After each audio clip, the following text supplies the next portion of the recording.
We recently upgraded our setup in a big way. After moving on from our Airstream Caravelle 20FB into a Brinkley I-235. Prior to our pickup day of our new rig, we determined for us a new tow vehicle was necessary. In this video, we'll walk you through why we made the switch, with a deeper dive coming up in the future episodes on all things tow vehicles. We'll also cover another key upgrade, our Starlink internet. We moved from the Mini to the Performance Dish, and since we work fully remote, this change was necessary. We'll break down our reasoning, share real numbers on download and upload speeds, and share with you why we feel these upgrades made all the difference in our full-time living setup. We're Lindsay and Dan, two RV newbies who stopped saying someday and decided to chase our dreams of life on the road with our doodles. Join us as we hitch up and hit the road. We started our adventuring in an Airstream and now live full-time in a Brinkley, towing not just our home, but our way of life. Our life in tow is more than RVing. It's about carrying our doodles, our adventures, and our freedom to live life to the fullest wherever the road leads. This is our life in tow. Here you'll find us learning as we go, exploring national parks, discovering small towns, and sharing the honest, unfiltered reality of RV life, the wins, the challenges, and everything in between. So whether you're dreaming about life on the road or already living it, we're glad you're here. Welcome to Our Life in Tow, and thanks for following along on the adventure. One of our upgrades, we wanted to address the elephant in the room, or shall I say, in the videos.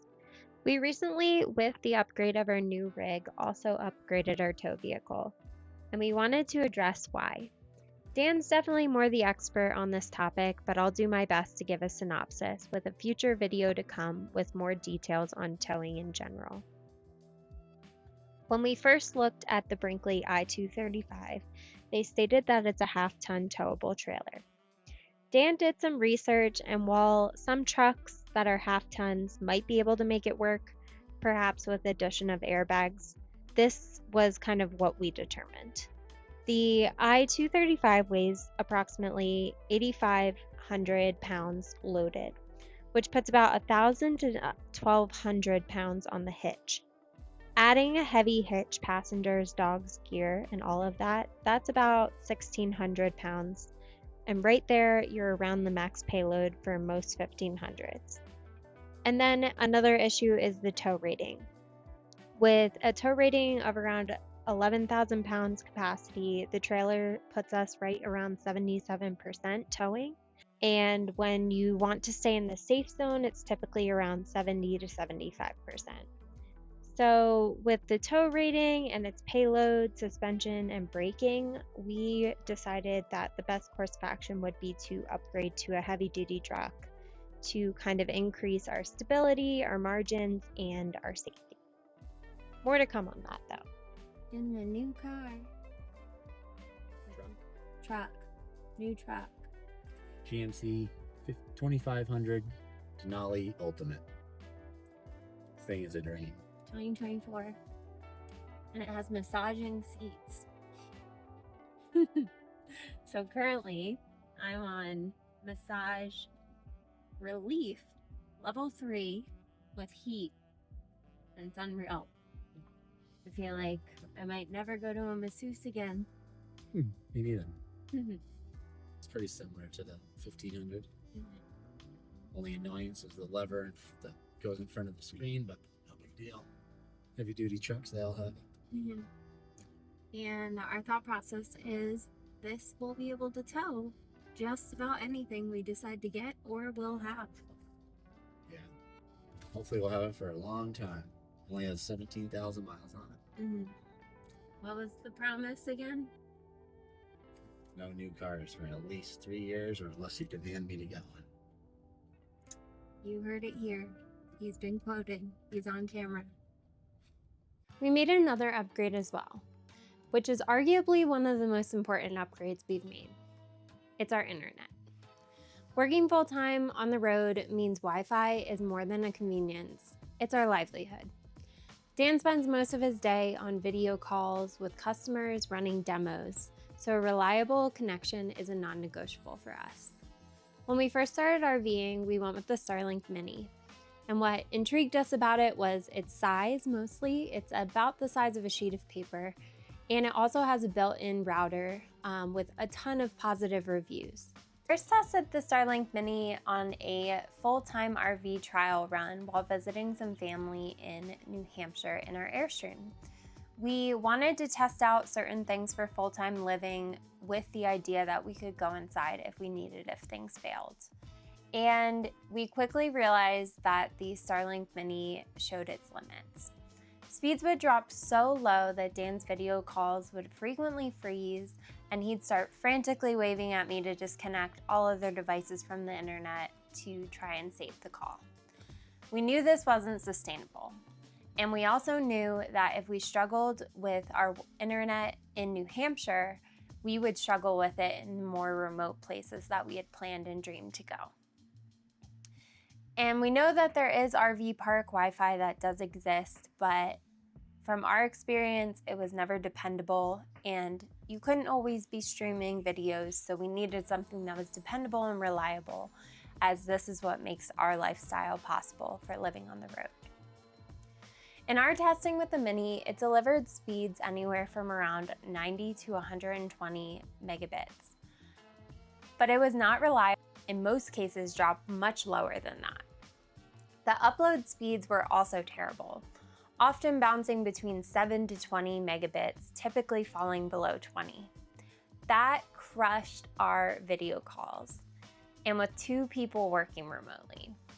For reference, video conferencing depends heavily on upload speeds, because every time you share a video or audio stream, that has to be sent out in real time. If your uploads are too slow or unstable, your calls can freeze, shutter, or drop. Video conferencing depends heavily on upload speeds, because every time you share a video and audio stream, that is being sent out in real time. If your uploads are too slow or unstable, your calls will freeze, stutter, or drop completely. Even though video conferencing platforms say you just need a few megabits, in reality, you need a steady 20 megabits from both upload and download for steady video conferencing. Because of this, we decided to upgrade to the Performance Kit, which has download throughput up to 400 megabits, peak throughput of 475 megabits down and 75 megabits up, with average uploads of anywhere between 20 to 40 megabits based on research, and a field of view of 140 versus 110. Some of you may question why we chose the Performance over the Standard, as there's a 4-time markup in price. In doing our research, we found that on the Roam plan, which is the typical plan for most RVers, the standard dish typically gets uploads around 10 to 20 megabit range. And when the network is congested, it can even dip lower than that, which makes video calling unreliable.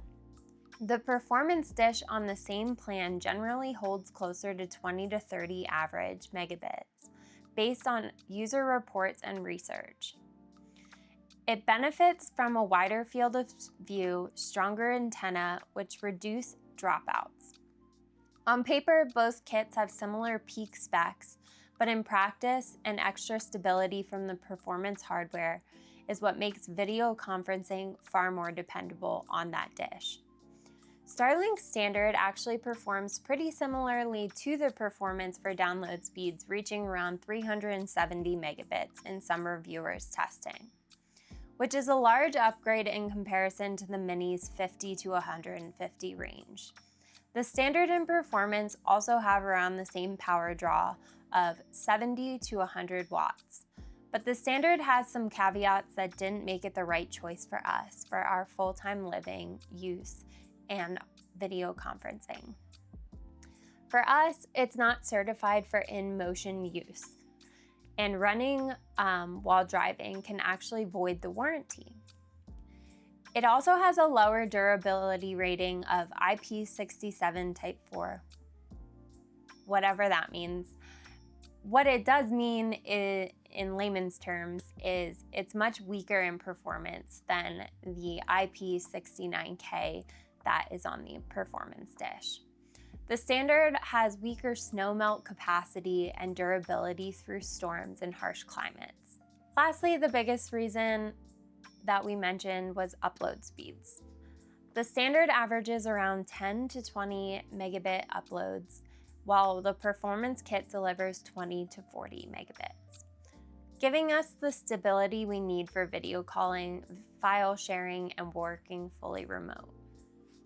For a weekend traveler, the mini or standard might be a better option, but for us, building a business, running client calls every day, the performance was more a reliable option. That's why we invested in the Starlink Performance Kit.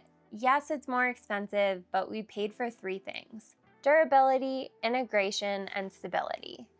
For the durability, the performance dish has an all-aluminum enclosure and the highest rating you can get, IP69K, with a heavy-duty locking connector on the cord. That means it's going to withstand high water pressure jets, harsh weathers and salt sprays, and any type of weather and elements that might get at it if we were to mount it to the roof. It also has powerful, seamless power integration, which basically means that it can actually accept both AC and DC power.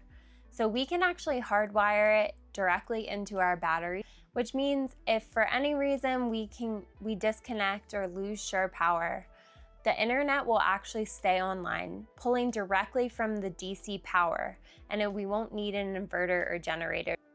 It's also better with latency and jittering. The performance hardware is optimized to minimize issues with latency and jitter. High jitter manifests in pixelation, buffering midstream, and video conferencing is more susceptible to these disruptions, as well as audio cutoffs caused by network variation. There's also video call requirements. So video call relies on those upload speeds, as I mentioned. So we generally get lower with the mini and the standard, the mini being around 7 to 22 with higher variation, and the standard being around 10 to 20.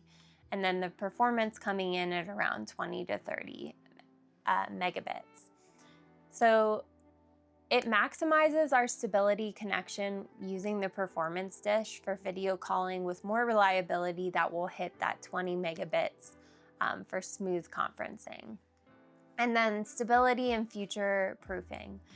Since the performance has 140 field of view opposed to the other dish's 110, it actually holds a more stable connection while moving through open terrain, or a more stable connection searching for open sky. And so this also is prepped and engineered to handle up to a gigabit level of speeds, which has been announced will be coming in 2026, which means we won't need to upgrade in our hardware. It's already ready to handle any Starlink upgrades that will come. In our real-world use, the performance kit has consistently delivered 200 to 300 megabits down and 20 to 30 megabits up. More than enough for 2 remote workers, video uploads, and streaming. Starlink themselves rated it up to 470 megabits down and 48 megabits up in ideal conditions. And we've already seen a huge improvement in our internet. So those are the reasons that the performance kit was the right fit for us. Obviously, everyone has a different working situation or needs of internet and upload speeds and download speeds. Just do your research. We just wanted to share some of our research and our experience and why we went with one over the other. It's not to say that the standard couldn't have performed at that level. We just wanted to be as safe as possible, as this is what supports our ability to full-time RV. So if you like what you see, please hit that like button. And if you have any feedback of your experiences and what maybe you have seen, or if any of your research differs, please write a comment below. We're happy to discuss it out, and Hopefully this helped someone or helped you guide you in the direction of doing your own research. Rocky and I say thank you for watching. We really appreciate you being here, and if you have any of your personal experiences with Starlink or upgrades in tow vehicles, write a comment below. If you like what you see and like more content like this, like the video, and feel free to subscribe to our channel. As always, we hope our travels inspire your travels. Happy traveling! Thank you!